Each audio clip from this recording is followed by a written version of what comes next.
pagkakamali kasi talaga nila dito, no? Masyado nilang maagang binira si Inday. Si Senator Amy nagkwento nito sa mga public interviews niya, na yung PR consultant daw ng admin, ang advice was really na to bring Inday as early as possible.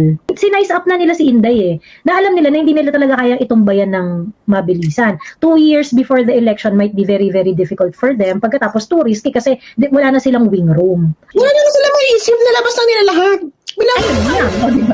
Di sila nagtira. Bex, lahat na. Kung ikaw, pati yung pag-withdraw ng bangko, ginagawa mong issue, wala ka ng issue. Nakarambala. Pinukpok nyo na si Inday. Ano pa bang sisirain nyo sa kanya? Sinira nyo ng pangalan niya. Hinanin nyo yung mga tao niya. Ano pa gagawin nyo? Kaya nga isa na nga lang pwede nyo gawin kay Inday. Ayun ay ipatay. Boom. Pero yun nga lang. Ginawa na rin nila. Ginawa na rin nila.